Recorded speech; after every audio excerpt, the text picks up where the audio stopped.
Monsieur le député Juvin, vous êtes ancien maire de la Garenne-Colombes. On est ici dans votre ville et vous êtes aussi le député de la 3e circonscription des Hauts-de-Seine. On vit des moments politiques d'une actualité un peu importante actuellement. Comment se portent déjà vos administrés aujourd'hui dans votre ville? Je pense comme tous les Français, ils sont préoccupés d'une situation qui est en réalité très grave. La crise des finances publiques, le fait que le pays soit en difficulté financière majeure, le risque de guerre en Europe.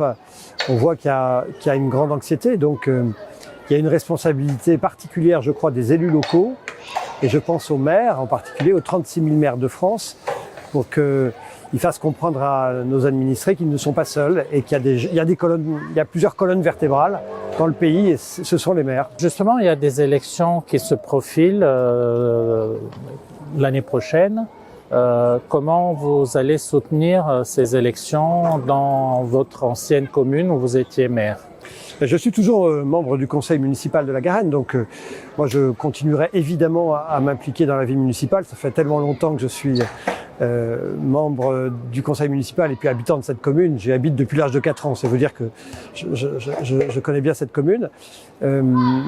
Encore une fois, la politique à l'Assemblée nationale, c'est évidemment important. On vote les lois, on détermine, on essaye de participer à la définition de là où va le pays et là où il ne doit pas aller. Mais encore une fois, l'action publique locale, c'est l'endroit où les hommes et les femmes politiques peuvent réaliser des choses et avoir des actions qui ont des effets concrets. Donc oui, je continuerai évidemment à m'impliquer aux prochaines élections municipales dans ma commune. D'ailleurs, les habitants souvent vous appellent Monsieur le maire et gardent cette image de vous encore aujourd'hui alors que vous êtes député. C'est très flatteur parce que le mandat de maire, c'est le plus beau des mandats. C'est celui qui permet d'agir et de tenter de changer, non pas la société, mais changer la vie des gens. Et j'y ai trouvé beaucoup de bonheur. Les habitants se sentent heureux à la Garenne-Colombes, n'est-ce pas? Il faut leur demander. Si on regarde le résultat des élections municipales, j'ai envie de dire oui, parce que globalement, ils m'ont toujours fait confiance. En tout cas, nous faisons très attention à ce que, dans une petite ville comme la Garenne-Colombes, 30 000 habitants tout de même, hein, ce n'est pas une petite ville au sens arithmétique du terme, mais à l'échelon de la métropole parisienne, c'en est une. Il faut comprendre une chose, il n'y a pas de solution de droite ou de solution de gauche pour nos villes. Il y a des bonnes et des mauvaises solutions. Et moi, je suis là pour faire en sorte que ce soit plutôt les bonnes solutions qui soient choisies. Vous avez lancé plusieurs chantiers dans la ville, notamment un cinéma, qui est un très beau cinéma d'ailleurs, on peut dire, qui est annoncé avec plus de 300 places, sauf erreur de ma part. Est-ce que vous pouvez nous dire quelques mots sur ce chantier, sur le bâtiment qui a été pris pour réaliser ce cinéma, parce que c'est assez intéressant, c'est un bâtiment qui était ancien, un bâtiment de la ville, et puis les autres chantiers comme le conservatoire, la piscine. Alors là, nous sommes, là où je vous parle, nous sommes sur la place de la Liberté, qui est la place centrale de la Garenne, sur laquelle débouche la principale rue commerçante. Face à moi, il y a ce qu'on appelle le marché de la Garenne-Colombes, 2 fois par semaine, et puis là, il y a une église, l'église Saint-Urbain, avec, vous voyez, une place qui a été complètement rénovée, qui a moins de 5 ans, c'était au moment du Covid que nous l'avons livré. Avant, c'était un grand parking à voitures, j'ose dire, un grand garage à bagnoles. Le piéton n'y avait pas place. Désormais, c'est une place très agréable et qui a été adoptée par les familles. On voit derrière, il y a beaucoup d'enfants qui jouent, etc. Donc, je crois moi, aux nécessités de centralité. Je crois à la nécessité du beau. Il faut que les choses soient belles. Quand les choses sont belles, eh bien, les gens y viennent. Et la centralité, c'est le marché, la rue commerçante, l'église, une médiathèque qui est au fond à gauche, qui a été réalisée il y a une dizaine d'années. Et là, bientôt le cinéma. Et l'idée, c'est le fait qu'il y ait une centralité, les gens du coup ont envie de venir. Le fait que c'est beau, les gens ont envie de respecter. Et bref, j'ai envie de rendre les gens heureux. Et pour les rendre heureux, il faut des lieux comme ça. Moi, je dis souvent, en tant que maire, je ne construis pas des bâtiments. Je construis une ville. C'est-à-dire un concept, un endroit où les gens, en venant, peuvent se dire « je vais passer un bon moment et un beau moment ». Et pour les autres chantiers? Donc le cinéma, effectivement 3 salles, qui vont être construites jouxtant un vieux bâtiment qu'on appelle, c'est un bâtiment du début du XXe siècle, qui étaient les bains-douches municipaux, à l'époque où on prenait sa douche dans un bain municipal. C'est un bâtiment qui est ancien donc, et dont j'ai pensé qu'il n'était pas inintéressant de le garder comme mémoire de la ville, et qui sera en fait le hall d'entrée principal du cinéma. Un conservatoire de musique, parce que nous avons un conservatoire de plus de 600 élèves, très important à l'échelle de notre commune. La musique, c'est important parce que je dis souvent, il y a deux endroits où on ne peut pas tricher dans la vie, c'est la musique. Quand on ne s'entraîne pas dans son instrument, on peut pas être bon, et c'est le sport de haut niveau. Les sportifs de haut niveau, ils ne trichent pas. Eh bien, nous avons un conservatoire qui fonctionne bien, mais qui est dans des locaux extrêmement vétustes et anciens, inadaptés d'ailleurs à la pratique de la musique. Et demain, nous aurons un beau conservatoire. Il y a quelques années, une médiathèque, puis un théâtre, la rénovation du centre-ville, demain le cinéma, le conservatoire, et puis après-demain, la piscine. Bref, il y a encore beaucoup de choses à faire. Oui. Dans l'actualité internationale, on vit aujourd'hui une décision très importante qui concernait le RN et sa présidente Marine Le Pen, que vous côtoyez à l'Assemblée nationale comme députée. Quelle est votre analyse de cette décision judiciaire qui est quand même très importante pour la vie politique française? Oui, bien sûr. Écoutez, d'abord, on peut pas reprocher aux juges d'appliquer la loi. Les juges appliquent la loi. Et la loi le prévoit. On peut en revanche considérer ce que je considère que la loi est mal écrite. Et il se trouve, je veux préciser que je n'étais pas député à l'époque où cette loi a été votée. Mais l'idée qu'on puisse être condamné à de l'inéligibilité sans possibilité d'appel, parce que c'est ça le sujet, c'est que Madame Le Pen est inéligible et ne peut pas, et peut faire appel, mais l'appel n'est pas suspensif, c'est ça le sujet. La non-suspensibilité de l'appel, moi, me pose un problème, parce que on considère donc qu'elle peut faire appel et donc qu'elle pourrait être blanchie, mais en attendant, elle n'est pas inéligible, et je pense que c'est un vrai sujet. Il y a 11 millions de gens qui ont voté pour elle, et il faut l'avoir en tête, ça peut être un sujet démocratique aussi. Vous êtes médecin, professeur de médecine, chef des urgences d'un des plus grands hôpitaux de Paris. Comment se porte aujourd'hui l'hôpital français?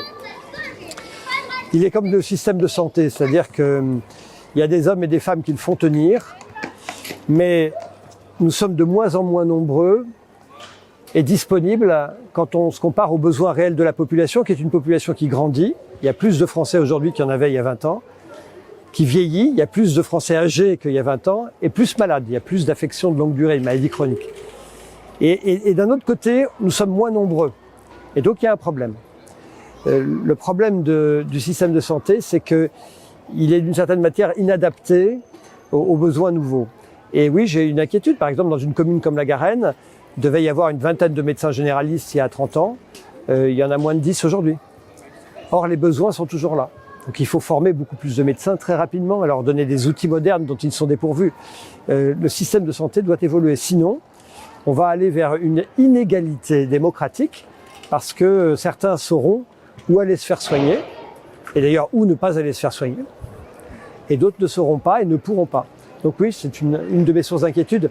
En fait, j'ai une inquiétude plus globale sur les services publics. Ça coûte cher, nous payons assez cher les services publics, nous les Français. Je vous rappelle que nous sommes le pays d'Europe qui payons le plus d'impôts, entreprises et particuliers confondus, et on a l'impression que les services publics en face, la santé, mais aussi l'éducation et bien d'autres choses, se dégradent. Donc c'est ça le vrai sujet, c'est que on n'en a pas pour notre argent. Donc il faut y remédier d'une manière urgente. Pour y remédier, je pense qu'il faut former plus de monde, plus d'infirmiers, plus de médecins, plus de pharmaciens. Il faut former plus de monde. Quand un médecin généraliste part à la retraite, il en faut 2 ou 3 pour le remplacer. Donc il faut former plus de monde rapidement. Il faut, parce que ça va mettre 15 ans, former plus de monde, il faut faire venir plus de médecins à diplôme étranger, les mettre à niveau, ce que nous faisons, mais pas suffisamment. Il faut probablement redéfinir qui fait quoi. Il est très clair qu'il y a des tâches qui sont faites par des médecins qui pourraient être faites par des non-médecins. Je pense au certificat que vous faites faire à votre enfant pour faire du sport à l'école. Ce n'est pas nécessaire que ce soit un médecin qui le fasse.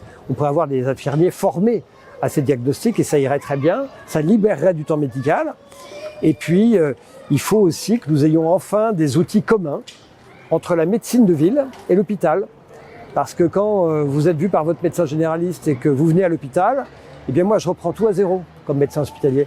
Je vous refais la prise de sang, je vous refais la radio, je suis obligé de vous réexaminer. Il n'y a pas ce dossier qui vous suit dans toute votre vie entre la médecine de ville, l'hôpital et puis même les centres de convalescence par exemple. Et pour les plus âgés, les maisons de retraite. Tout est organisé d'une façon très verticale et ne communique pas entre eux. Et ça, c'est une des réformes qu'il faudrait faire rapidement pour le système de santé. Est-ce qu'on a alloué suffisamment d'argent dans le budget pour la santé? Alors objectivement, quand vous comparez aux voisins, nous mettons plutôt beaucoup d'argent en France sur la santé. Presque 12% du PIB, c'est-à-dire de la production industrielle du pays, va à la santé, ce qui est très important. C'est pas peu d'argent, c'est beaucoup d'argent. Et pourtant, on a l'impression que l'argent ne va pas aux soins. Moi, c'est ma thèse. L'argent ne va pas suffisamment aux soins. L'argent va à une complexité d'abord administrative. Il est très clair que on demande aux médecins, que ce soit en ville ou à l'hôpital, mais aussi aux infirmiers, beaucoup de tâches qui sont des tâches qui ne sont pas des tâches médicales, qui pourraient être faites par d'autres. Et un des enjeux demain sera d'utiliser les gens à ce pourquoi ils ont été formés. Je préfère que le temps médical, le temps qu'un médecin donne à la collectivité soit un temps de médecin pur et dur, mais qui ne fasse pas de secrétariat. Il y a des gens dont c'est le métier de faire du secrétariat et qui sont plus efficaces pour ça. Et le glissement de tâches qui fait que tout le monde fait un peu tout, probablement est une des raisons qui font que en France, nous mettons beaucoup d'argent dans la santé, mais on n'a pas l'impression d'en avoir les résultats au niveau que l'on pourrait espérer. Vous êtes également ancien député européen. Pour vous, l'Europe, c'est quelque chose que vous avez vécu pendant 2 mandats. Quel est votre sentiment aujourd'hui? Vous avez aussi fait pas mal de voyages en Ukraine, quelques voyages, et vous avez vu les difficultés que l'Europe a aujourd'hui pour défendre un pays qui est certes pas membre de l'Union, ni membre de l'OTAN, mais on a d'énormes difficultés à le protéger. Est-ce que vous pensez qu'on va en arriver à trouver le chemin de la paix un jour? Si vous voulez, moi, si je suis profondément européen, c'est parce que je crois à une chose, qui est la civilisation européenne. Je pense que nous avons un mode de civilisation qui a inventé beaucoup de choses, la démocratie, l'idée que la liberté était une valeur fondamentale, le libre-échange, la solidarité, ce sont des valeurs européennes, de la société européenne. Et ces valeurs-là, elles sont relativement bien défendues par l'Union européenne telle que nous la connaissons aujourd'hui. Il manque à l'Union européenne cette idée que nous devrions être une puissance collectivement. L'Union européenne, pour le dire clairement, se pense comme un marché unique, c'est-à-dire un endroit de libre-échange où les pays entre eux vont échanger librement. Ce qui est bien. Moi, je préfère que les sociétés françaises aient 450 millions de clients européens plutôt que 68 millions de clients français. C'est bien. Et il faut le garder, cela. Mais je pense que ça ne suffit pas. Faire comprendre à chacun des Européens, qu'ils soient français, polonais, portugais ou espagnols, qu'ils appartiennent à la même communauté de civilisation, à la même communauté de devenir, je pense que c'est ça l'étape qui nous manque. Et à partir du moment où nous serons aussi sensibles au malheur des Portugais, nous les Français, au malheur des Allemands, eux les Danois, et que nous aurons une conscience collective d'un destin commun, à ce moment-là, oui, l'Europe aura été faite. Regardez l'exemple des billets de banque. Sur nos billets, nous ne sommes pas capables d'en profiter pour rendre célèbres des héros qui pourraient être nos héros communs. Moi, je rêve que nous ayons une histoire dans les écoles qui s'écrive à l'échelon européen et qu'il y ait des héros que nous puissions collectivement célébrer du nord au sud de l'Europe. Et entre nous, nous les Français qui aimons éperdument, à raison d'ailleurs, notre pays, nous aurions tout intérêt à cela parce que la France a marqué d'une façon très importante l'histoire du continent européen. Et il est très clair que beaucoup de héros européens sont en réalité des héros français. Ce qui manque à l'Europe, c'est qu'elle se considère comme une puissance. Elle se considère comme un marché, c'est une première étape, mais ce n'est pas suffisant. Donc l'Europe de la défense, elle est en marche. Alors ensuite, qui est une Europe de la défense? C'est une étape supplémentaire. Je crois qu'on n'y est pas encore. Moi, j'ai servi mon pays sous les drapeaux. J'ai été officier de l'armée française en Afghanistan. À une époque, on n'y allait pas pour faire du camping sauvage, vous voyez, mais parce qu'il y avait de vrais dangers. J'avais l'impression de participer à œuvre collective. Cependant, les Français sont-ils prêts à mourir pour Kiev? C'est ça le sujet. Je n'en suis pas persuadé. Justement parce qu'il nous manque cette idée que nous appartenons à un ensemble civilisationnel commun. Et c'est ça que nous devons travailler. Qui est une défense européenne? C'est encore trop tôt. Une industrie de défense, bien entendu, des Européens capables de fabriquer des armes en indépendance et en souveraineté sans dépendre des Américains, c'est indispensable, bien sûr, mais ça ne suffit pas. La question, c'est l'esprit de défense. Avons-nous une conscience collective commune suffisante? Je ne crois pas, et c'est un des problèmes majeurs de l'Europe aujourd'hui. Vous êtes engagé politiquement auprès des Républicains. Vous êtes le président de la Fédération des Républicains du 92. Il y a aussi une élection au sein du parti pour désigner le président du parti. Alors, qui soutenez-vous parmi les deux candidats? Il y a deux candidats. Comme vous savez, il y a Laurent Wauquiez, qui est l'ancien président de la région de Rhône, et Bruno Retailleau, qui est ministre de l'Intérieur. Moi, je soutiens Bruno Retailleau parce que je l'ai vu faire au Sénat à gérer des hommes et des femmes très différents. Il a cette capacité à emmener collectivement les choses. Et pour une deuxième raison, c'est que je suis le député européen le député républicain, qui est le premier à plaider pour que mon parti, les Républicains, participe au gouvernement. Parce que les Français, ils n'ont pas besoin d'hommes politiques qui font du commentaire. Ils ont besoin d'hommes politiques qui agissent et qui ont des résultats. Et pour agir, changer la vie des Français, l'améliorer, eh bien, il faut exercer le pouvoir. Et pour exercer des responsabilités, il faut être au gouvernement. Donc, le fait que nous ayons un ministre principal au gouvernement, il y en a d'autres, bien entendu, qui est Retailleau, est une des raisons pour lesquelles je le soutiens. Je le soutiens aussi en tant que ministre de la République.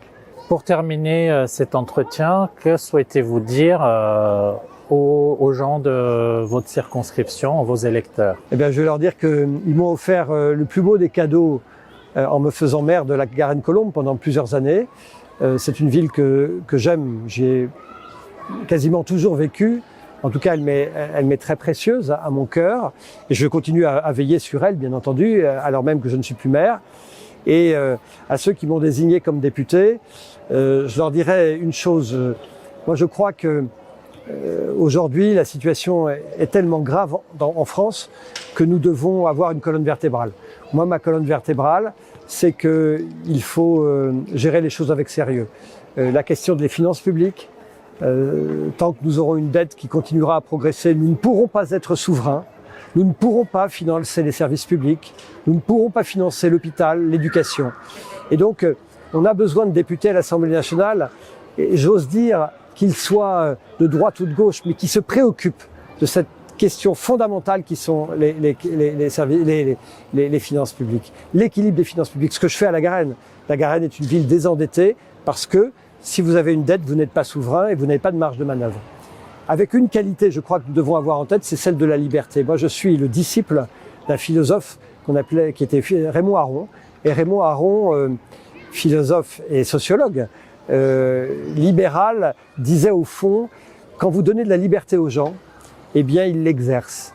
Une société qui donne la possibilité aux individus d'exprimer toute leur potentialité, c'est une société qui se donne les conditions de sa prospérité.